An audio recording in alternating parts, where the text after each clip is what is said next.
तो last class में जो कि आपका लेक्चर नंबर 2 था मूविंग चार्जेस एंड मैग्नेटिज्म का, उसके अंदर मैंने आपसे बायो-सावर्ट लॉ क्या होता है उसके बारे में मैंने कुछ आपसे बताया होगा।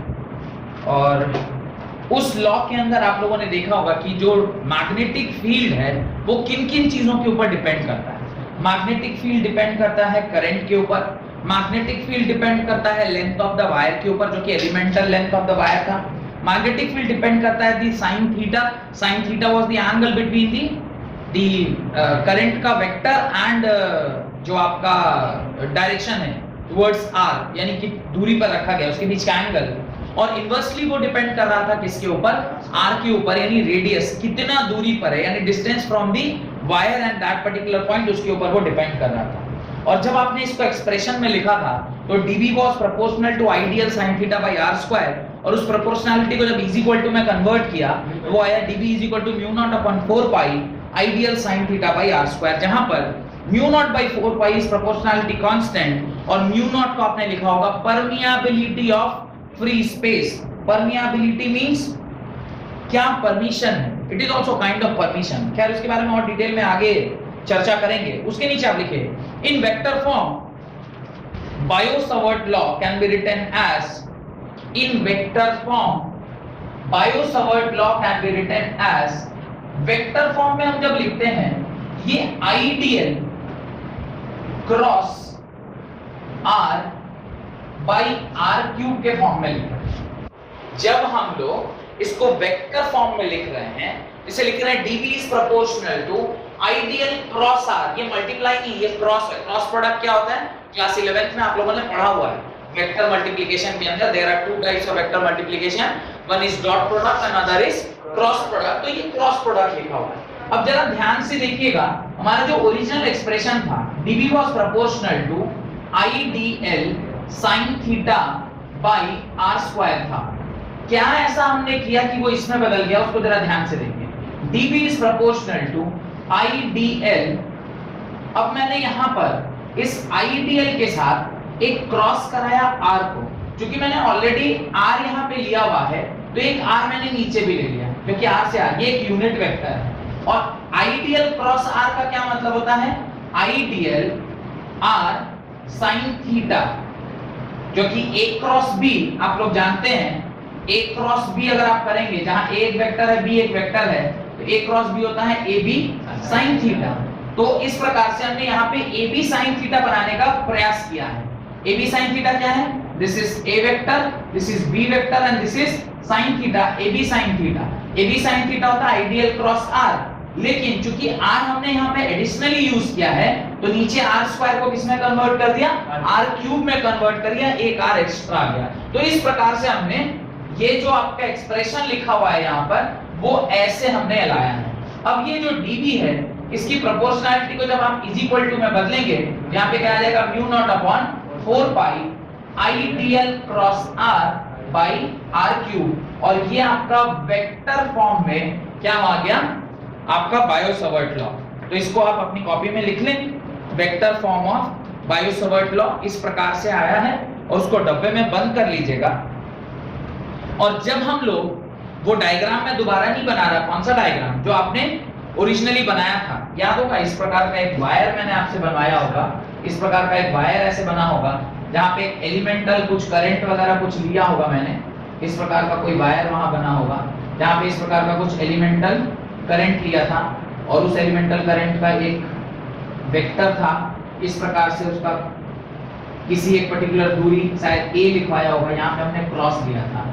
अब आप देखिए ये जो आइडियल है करंट वेक्टर IDL और ये R है, याद रखिएगा जब कभी भी आप किसी दो वेक्टर का क्रॉस निकालते हैं तो उसका जो डायरेक्शन निकलता है, बिकॉज याद रखिएगा जो स्केलर प्रोडक्ट होता है उसमें रिजल्टेंट भी स्केलर होता है, लेकिन जो वेक्टर प्रोडक्ट होता है उसका रिजल्टेंट भी वेक्टर निकलता है। आपने वर्क में पढ़ा था, वर्क क्या होता है, F डॉट S यानी Fs cos theta, Fs cos theta, F dot S means a dot product. Dot product मतलब इसका जो रिजल्ट आएगा वो क्या मिलने वाला है, एक स्केलर क्वांटिटी। स्केलर क्वांटिटी मिलेगा मतलब उसमें कोई डायरेक्शन नहीं होगा, सिर्फ और सिर्फ मैग्नीट्यूड होगी। याद रखिएगा, जब कभी भी हम डॉट प्रोडक्ट या स्केलर प्रोडक्ट या वेक्टर प्रोडक्ट या क्रॉस प्रोडक्ट लेते हैं, ये हमेशा दो वेक्टर्स के बीच में लिया जाता है। डन। तो यहां पर I is not a vector, पर dl जो हमने लिया है distance, that is a vector. वो जो एलिमेंटल लेंथ है वो वेक्टर है, I वेक्टर नहीं है। I is a scalar quantity, ये बात आपको भी पता है, पर I dl जो हमने लिया that is actually vector quantity. तो जब आप दो वेक्टर क्वांटिटी को क्रॉस कर रहे हैं तो रिजल्टेंट भी जो आएगा वो क्या आना चाहिए, वेक्टर आना चाहिए। तो वेक्टर कैसे निकालते हैं याद रखिएगा आप, वो थंब रूल तो आपने पढ़ा ही होगा। What is that thumb rule?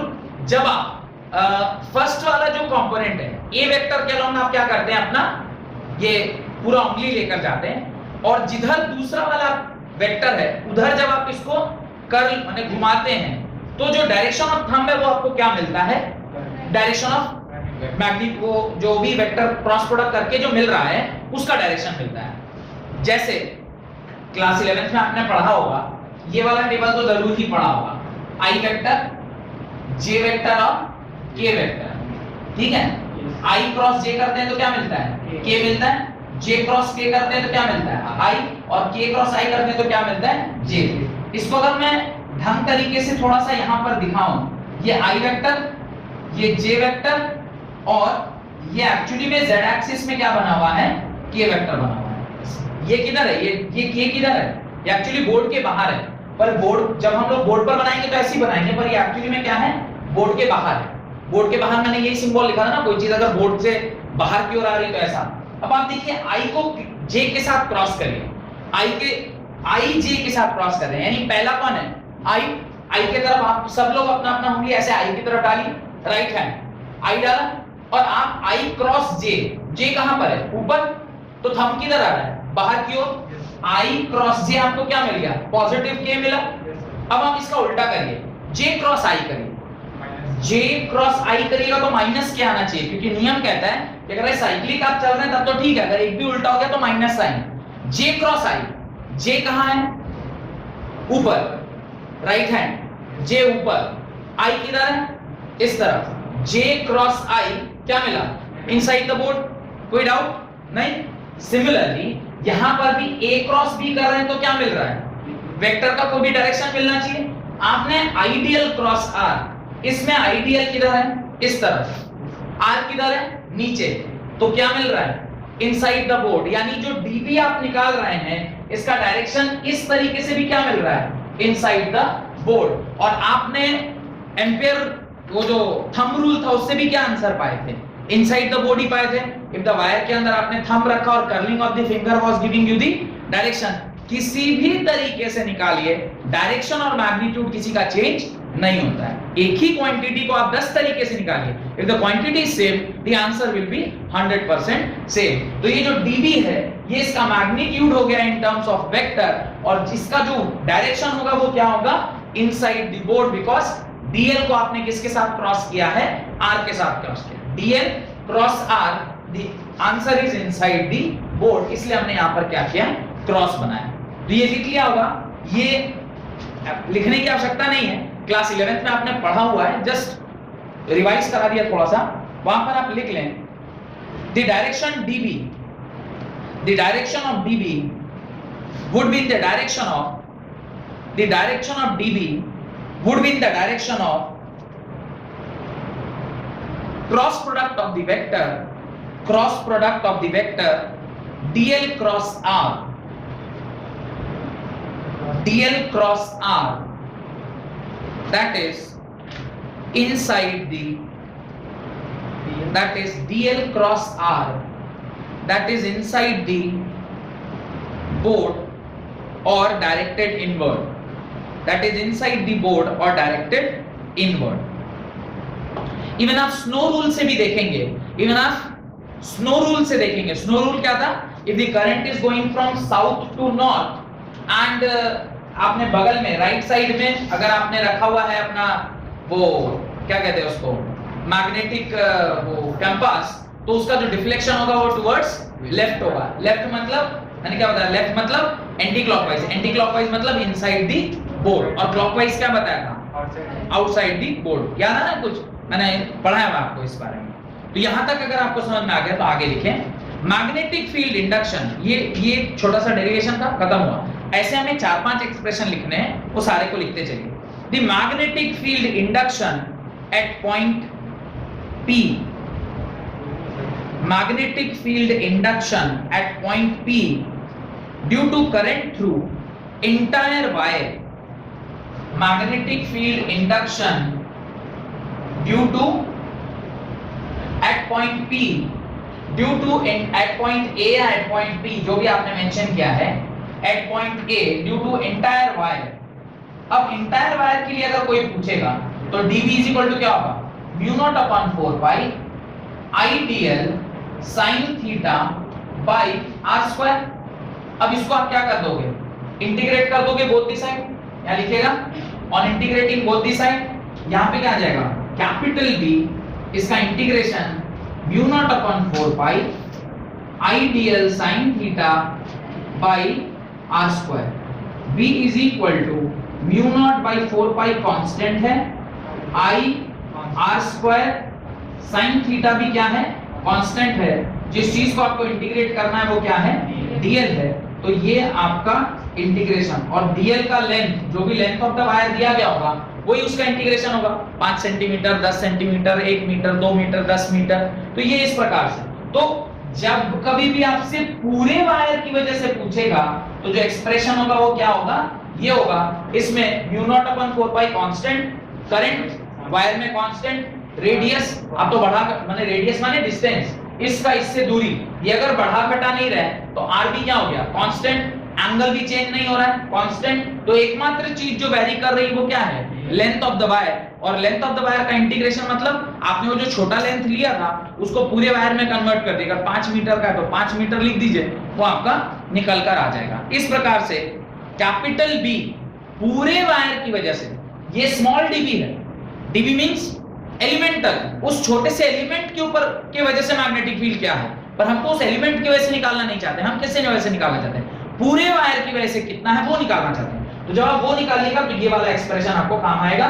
मैंने डबल टिक से आपको वहां पे बताया है। इसमें एक स्टेप और मैंने आपको लिख दिया कि अगर सारी चीजें कांस्टेंट है तो सिर्फ इंटीग्रेशन किसका रह जाता है, dl का, और dl का integration is the length of the wire, जिसको आप कैपिटल L के फॉर्म में लिख सकते हैं। और जैसे ही आप उसे कैपिटल L लिखेंगे आपका B निकल के आ जाए। डन, लिखें आगे। Biot Savart's law, Biot Savart's law in terms of current density, Biot Savart's law in terms of current density, Biot Savart law in terms of current density. Current density के टर्म्स में बायो-सवर्ट लॉ क्या है वो हमें चेक करना है कि बायो-सवर्ट लॉ करंट डेंसिटी के टर्म्स में क्या लिखेंगे। एक्सप्रेशन कहता है कि dB जो है वो म्यू नॉट अपॉन 4 पाई J क्रॉस, J को आपने क्रॉस किया है स्मॉल r के साथ, divided by r cube dV आएगा। ये आपका एक्सप्रेशन आएगा। अब हमें ये सोचना है कि एक्सप्रेशन कैसे पैदा हुआ है। कोई बता सकता है कि एक्सप्रेशन कैसे पैदा हुआ होगा? यहां तक सबने लिख लिया, इसे मिटा रहा हूं। ये एक्सप्रेशन कैसे पैदा हुआ होगा कोई बता सकता है? तो हम लोग बेसिक, हाँ, I is equal to J into dV, I is equal to J into dV। अच्छा, नहीं, अभी देखते हैं। dV is equal to original expression देखिए, mu naught upon 4 pi IDL sin theta, या IDL क्रॉस R लिख देते हैं, IDL cross R by R cube. यहां तक मेरे ख्याल से आपको कोई दिक्कत नहीं होना चाहिए। आप क्या जानते हैं? आप जानते हैं करंट डेंसिटी J जो होता है वो I बाई A होता है, करंट पर यूनिट एरिया। अब मैं ना ऊपर नीचे DL से मल्टीप्लाई करता हूं। ऊपर नीचे किससे मल्टीप्लाई कर रहा हूं? DL से। जब आप ऊपर नीचे DL से मल्टीप्लाई करेंगे तो J इंटू ADL को मैं dV लिख सकता हूं। भाई area into small that elemental length, इसको मैं IDL को, इसको मैं dV लिख सकता हूं। यानी IDL can be written as JdV। यहां तक कोई दिक्कत? यही हमने सिर्फ क्या किया है, यहां पर रिप्लेस कर दिया। dv is equal to mu naught upon 4 pi, ये j cross r by r cube, और ये किसके बराबर हो गया, dv के। अब आपके मन में एक डाउट आना चाहिए कि सर ये j क्रॉस r, यानी ये जो आपने j लिखा है, ये तो वेक्टर क्वांटिटी है, स्केलर क्वांटिटी है। आपने तो बताया था ये हाइपोथेटिकल क्वांटिटी है, ऐसे कुछ क्वांटिटी होता ही नहीं, बताए थे। करंट एक वेक्टर है, स्केलर है, स्केलर क्वांटिटी है। मैंने आपसे स्टार्टिंग में कहा होगा कि जब कभी भी करंट को मुझे वेक्टर के प्रकार में यूज करना है या वेक्टर की तरह यूज करना है, तो मुझे उसको किस में कन्वर्ट कर देना चाहिए, करंट डेंसिटी में। याद करिए, जब आपको करंट चैप्टर स्टार्ट किया था तो मैंने ये जरूर बताया होगा, current density is J. Current density क्या है, capital J, and capital J एक वेक्टर क्वांटिटी है, आर एक वेक्टर क्वांटिटी है। दो वेक्टर क्वांटिटी के बीच में क्या हो सकता है, क्रॉस आसानी से कराया जा सकता है। तो A vector into B vector, J vector into R vector, ये दोनों वेक्टर क्वांटिटी हो गए, और इस प्रकार से हमारा एक्सप्रेशन निकल के आ गया। तो आपको समझ में आना चाहिए कि आपने ये एक्सप्रेशन को किस प्रकार से निकाला है। वेयर, अगर यहां डब्बा आपने बना लिया है तो लिखिए, where J is current density at any point on the current element, J is current density at any point on the current element, and dV is volume of the element, and dV is volume of the element. dV क्या है, volume of the element के बराबर है, volume of the element के बराबर। यहां तक कोई दिक्कत, ये एक्सप्रेशन। अच्छा, ये सब एक्सप्रेशन में क्यों लिखवा रहा हूं आपको, अगर ना भी लिखवाऊं तो काम चल सकता था, क्योंकि ये आपका काम था निकालना। तो एग्जाम में अगर आ जाए तो ये आपका काम है, और मैं इसलिए लिखवा रहा हूं क्योंकि अगर एक्सप्रेशन निकलवा दूंगा तो इसके ऊपर आप न्यूमेरिकल बना पाएंगे। अगर मेरे को डेंसिटी, करंट डेंसिटी सवाल में दिया हुआ है, तो शुड आई यूज दिस वाला फॉर्मूला और दिस वाला फॉर्मूला, आई यूज दिस वाला फॉर्मूला, ठीक है। अब नेक्स्ट, बायो-सावर्ट लॉ, इसके नीचे लिखिए, bio-Savart's law in terms of, bio-Savart's law in terms of charge and velocity, bio-Savart's law in terms of charge and velocity. अब बायो-सावर्ट लॉ में किसके टर्म्स में निकालना है, चार्ज और वेलोसिटी के टर्म्स में निकालना है। देखिए क्या कह रहा है, dv is equal to mu naught upon 4 pi q, expression कहता है v cross b, velocity cross v cross r, v cross r by r cube. ये आपका एक्सप्रेशन दिया गया है। मेरा काम है ये समझना कि ये एक्सप्रेशन इस एक्सप्रेशन से कैसे पैदा हो गया। Mu naught by 4 pi ideal sine theta by r square, या फिर mu naught by 4 pi ideal cross r by r cube. यहां से ये वाला एक्सप्रेशन कैसे डेवलप हुआ, ये हमें समझ में आना चाहिए। ये कैसे समझ में आएगा, आपको बुद्धि लगाना चाहिए कि I can be written as Q by T, लिख सकते हैं। I को आप क्या लिख सकते हो, Q by T।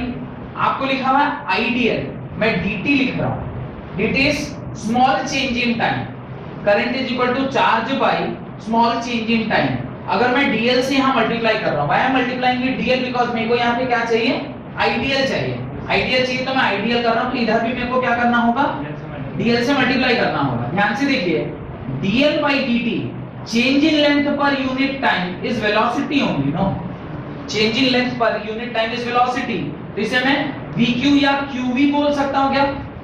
यानी आइडियल के जगह पर आप चाहें तो qv लिख सकते हैं। तो म्यू नॉट अपॉन 4 पाई, इस एक्सप्रेशन में आइडियल की जगह मैं क्या लिख दूं, qv cross r by r cube. मेरे ख्याल से समझ में आ गया होगा कि ये वाला एक्सप्रेशन कहां से पैदा होके आया है।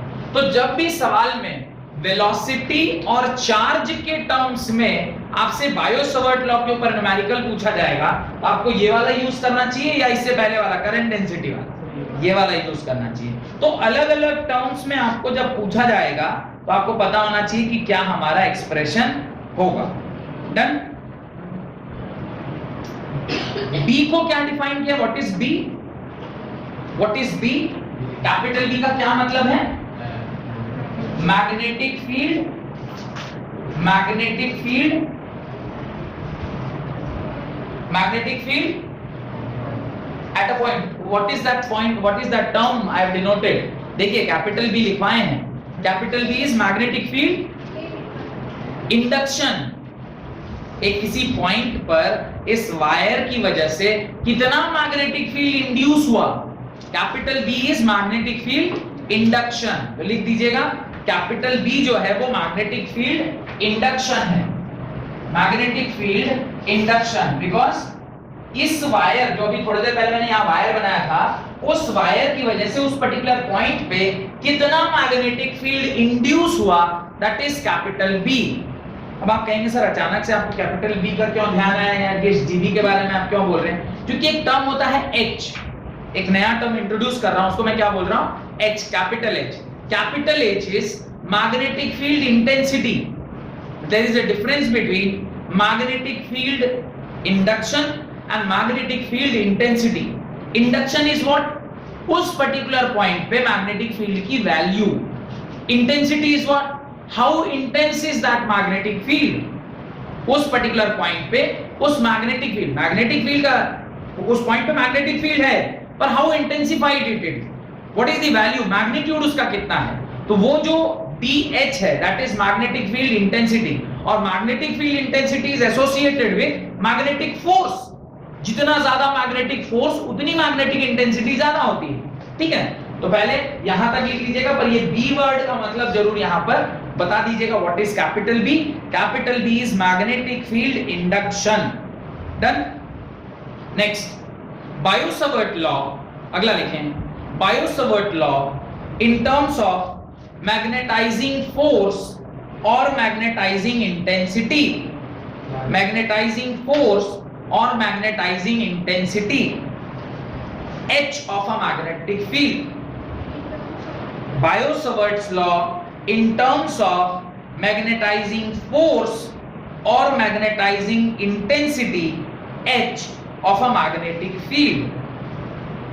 याद रखिएगा ये मैग्नेटिक इंटेंसिटी वर्ड या मैग्नेटाइजिंग इंटेंसिटी वर्ड वहां यूज किया जाता है जहां पर एक मैग्नेट दूसरे मैग्नेट को मैग्नेटाइज करने का काम करता है।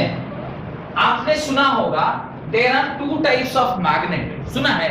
There are basically two types of magnet, one is permanent magnet and one is temporary magnet. What is the basic difference between a permanent magnet and a temporary magnet? Permanent magnet ऐसे magnet को बोलते हैं जिसका magnetising effect खत्म नहीं होता है। याद करिए जब हम लोग सॉलिड स्टेट पढ़ रहे थे उसके अंदर मैंने आपको 5 प्रकार के मटेरियल बताए थे। मुझे थोड़ा बहुत याद आ रहा है, आप लोग बताइएगा क्या सही है। The first was diamagnetic, second was paramagnetic, third was ferromagnetic, anti ferromagnetic and fourth was ferrimagnetic. इस तरह से अपने 5 प्रकार के मटेरियल लिखे थे और उस मटेरियल्स को हमने मैग्नेटाइजिंग प्रॉपर्टी के ऊपर उसको सजाया था। किसकी मैग्नेटाइजिंग प्रॉपर्टी ज्यादा है, किसकी मैग्नेटाइजिंग प्रॉपर्टी कम है, याद आना है कुछ थोड़ा बहुत। तो उसमें हमने फेरोमैग्नेटिक सब्सटेंस जो था उसकी मैग्नेटाइजिंग जो प्रॉपर्टी थी वो सबसे ज्यादा। किसके प्रेजेंस में वो मैग्नेटाइज होगा?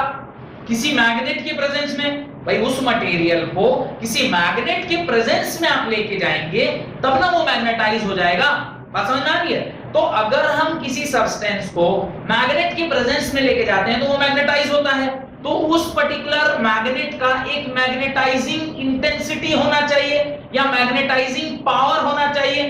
उस पावर को हम किससे डिनोट करते हैं?